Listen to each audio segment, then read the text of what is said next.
Hi everyone, I'm Yael and this is Nurturing Resilience. There is a Turkish proverb that essentially says, better to strengthen your back than lighten your load.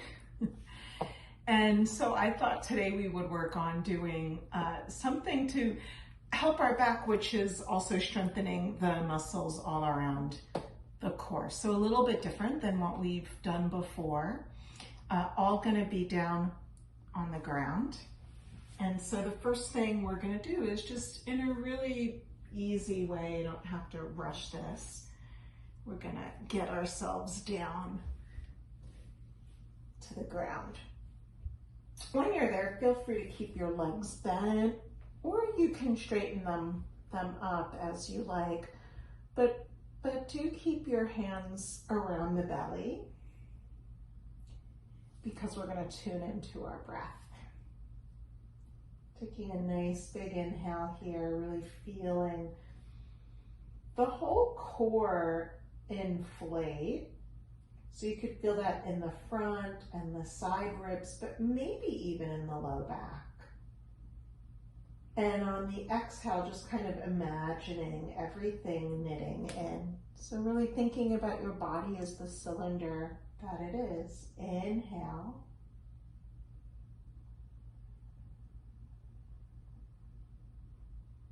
And exhale, let everything relax.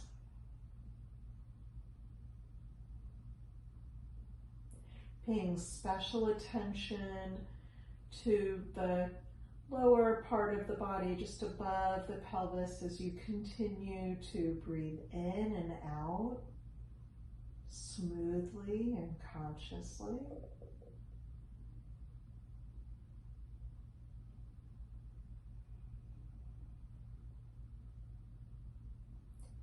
Good, and then we're going to change it up. We're going to take a nice big inhale, just as we've been. Exhale completely. And hold.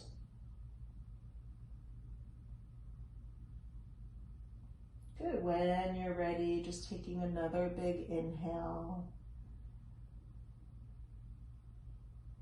We'll let that go completely.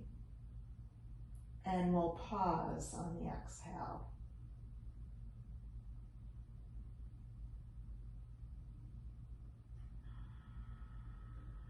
Just a few more rounds like that. Inhale, exhale, and pause. This is very beneficial for the nervous system, but also for the low back, for the core, for the pelvic floor. And remember, my legs are straight, but also very possible to do. In fact, it might even be better to do with your legs bent so that you could feel the low back in the ground. Good. After your next one, just come back into a regular pattern of breathing. And then we'll just draw in that right knee. You could extend that left if that feels good.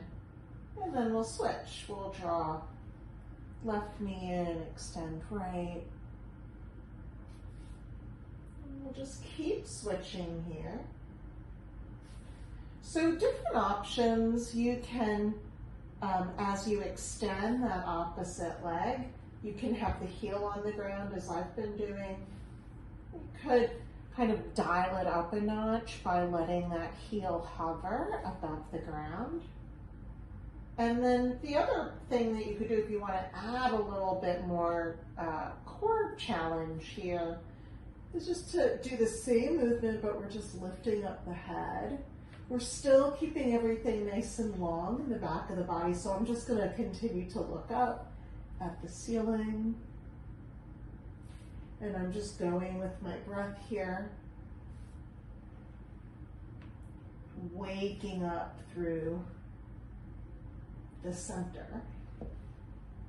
Good.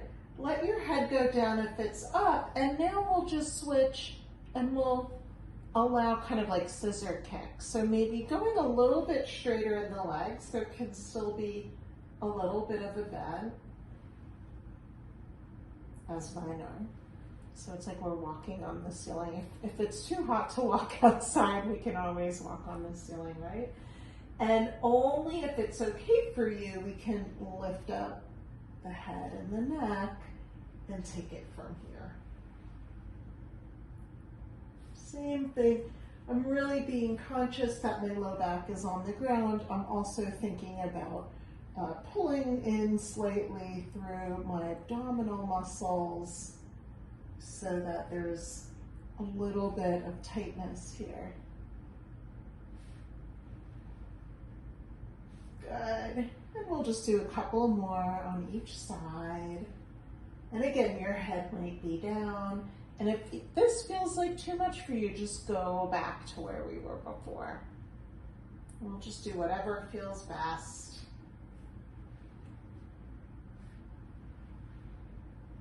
Good, and then we'll go ahead and just give ourselves a really nice big stretch. You can point and flex through the feet.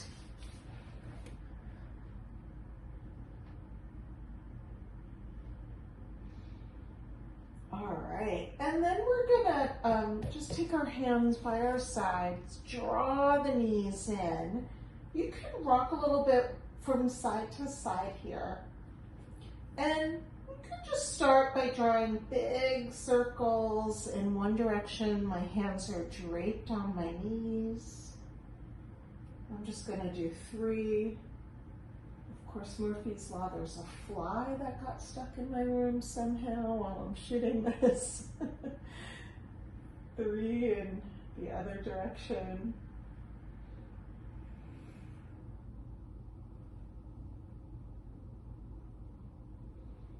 Good. And I'm going to extend my arms nice and long. I'm actually going to just keep my hands here. I want to have more or less this 90-degree angle. I don't want my knees to come in too much for this next thing we're going to do. We're going to just lift up through the lower legs and keeping this angle, if it's helpful, by all means, keep your hands up here. I'm just going to tap one foot, my left foot, as far away from me as I can. And then my right foot. So I could tap either with my toes or with my heel. My hands can also come down as long as I really maintain this angle, and I'm trying to stay super active. You'll probably feel this in the low belly. This is one of the exercises that my physical therapist even gave me, so it's one that I've spent many, many hours doing for some chronic back issues, and it really helps. Just tapping one toe and then the other. And you certainly don't have to be working at this pace, and take a break whenever you need to. If you do anything regularly, you'll start to get better at it, right? And you'll start to build up some strength, but we don't want to overdo anything. My hands can also be right at my side. And I'm also really noticing my breath here.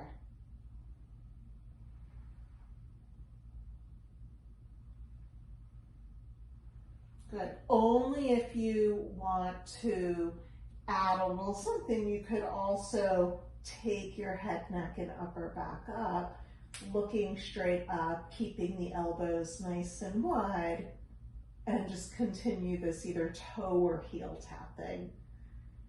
It just depends on the flexibility of your foot, which part of your foot hits the ground, but no matter what, I'm guessing that you're feeling it. If you want, you could go a little bit faster just for these next few seconds.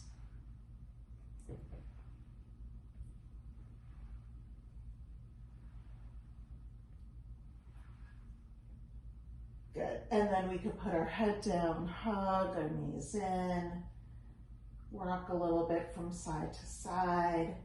If it feels good, you could also open the arms out and let both knees come down towards the side, but hovering them. So we're doing a moving twist, also giving yourself a little low back break, massaging through the upper part of the back of the pelvis, the iliac crest.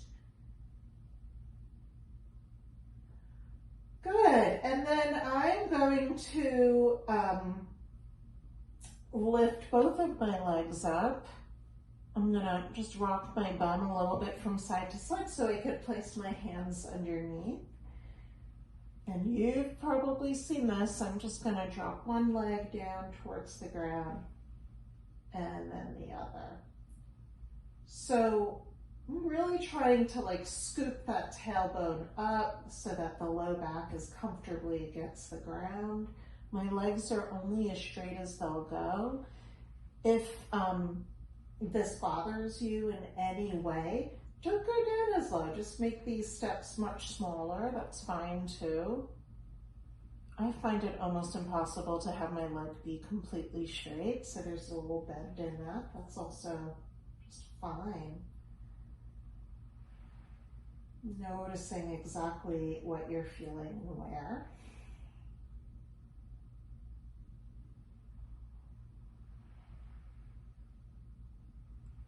And again, only if you want to dial it up a little bit, at any point, you could lift up through the head, the neck, and the upper back.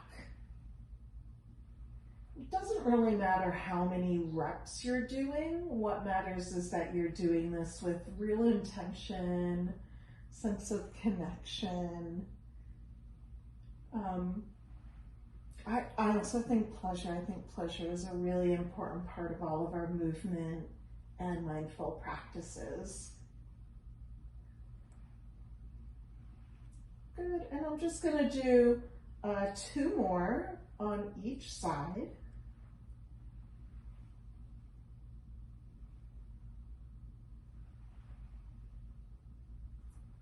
Ooh, and then I'm gonna take the legs, just bend them in, straighten them up, lengthen myself, and just maybe stretching here from side to side. Okay, and then I'm gonna take my hands down to the ground. I'm gonna move back a little bit, and I'm just gonna press down through my elbows to help myself up. I'm gonna reach up through my arms and take a little forward fold.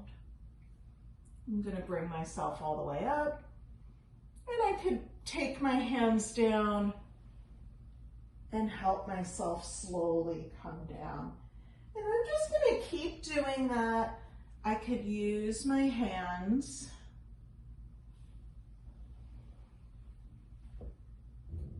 If I wanted to, I could begin to play with reaching my arms above as I both come forward and come back. And you might be catching what I've already started to do, which only if it's okay for you is not to use the hands. So either use the hands, even the elbows, to help you come down and up, or else start to play with Lukma, no hands.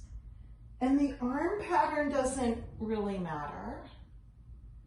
I mean, you could do almost anything that feels good. In the classes that I often teach, I mean, we do play with just different styles of movement that feels good to you. You could experiment with both, using hands or using elbows.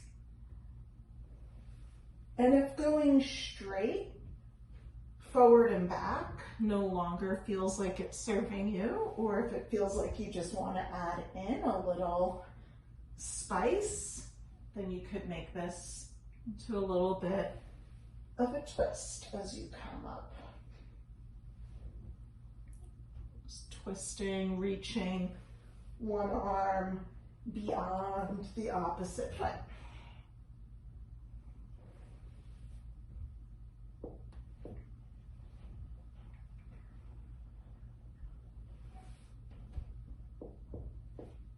I'm just doing one last set on the right and on the left. You could go on for another 5 minutes or however much time you have. I'm gonna hug the knees in, lift my head, neck, and upper back, give myself a little bit of love.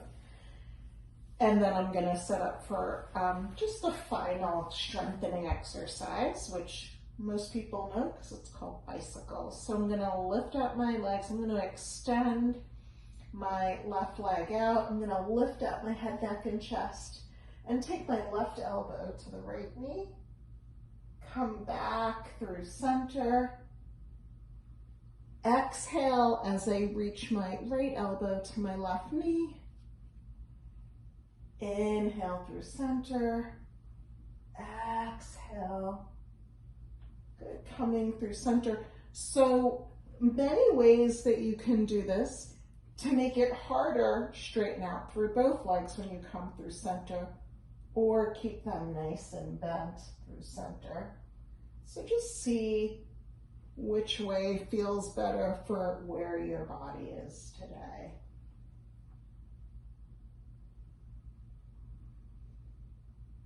And we're not trying to rush ourselves in any way. There's no rush for us to change. Change often happens so slowly, we're not even aware of it, and then we're reminded of a way that we used to be. And we say, oh God, thank God I didn't get what I wanted, or thank God I no longer have that terrible habit.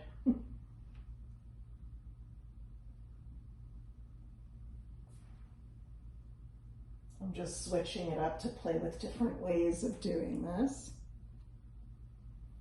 Good, why don't we just do one more on each side.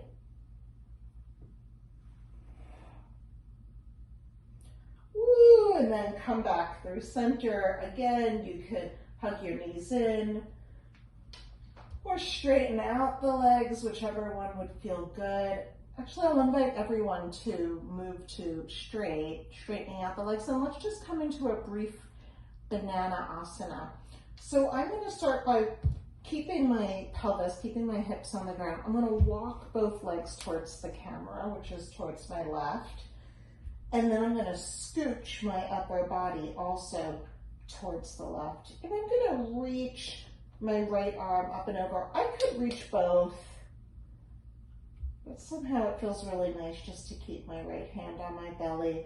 I feel this as a side stretch on my right side.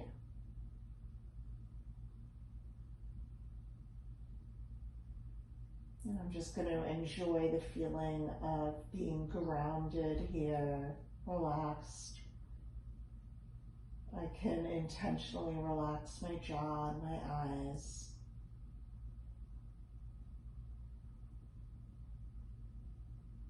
And then I'm going to bring down this right arm, come back through center, maybe just pause. And then I'm going to come to the other side. So walking the legs and the upper body over towards the right, I'm now stretching my left side.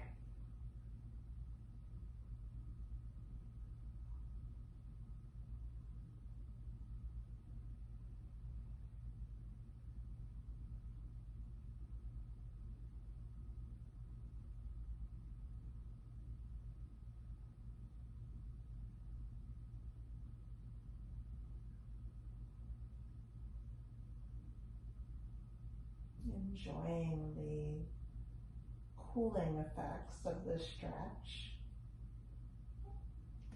Okay. And coming through center, let's actually just stretch out through the front of the body by rolling over and coming into the Sphinx. So in a Sphinx pose, I could really experiment with how far away from me the elbows are. The further away, it's less of a stretch, but it's also less compressive on the low back. The closer to me, I could really begin to feel the stretch a little bit more. For those of you who are a little bit more flexible, it might be helpful to come up a little bit higher. And wherever you are, you could look over one shoulder and then the other. You could also take the chin up. Wherever you are, we'll just take a few nice deep breaths here.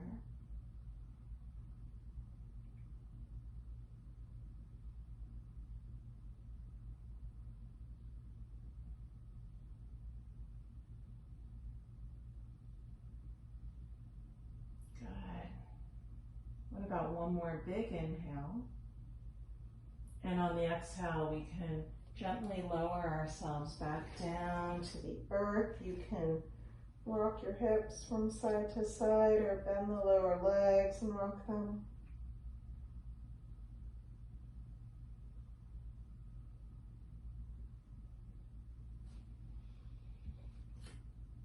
And then let's go ahead, press up through tabletop, take it all the way back towards a child's pose.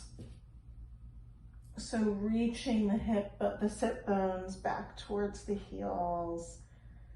You can you could do one of two things with your arms. You can keep them straight and press the heels of the hands away from you. This might help you really round through the low spine, which is the opposite movement from what we just did. Or you can just totally relax the arms, let the shoulders come forward down towards the ground. You could also rock a little bit from side to side.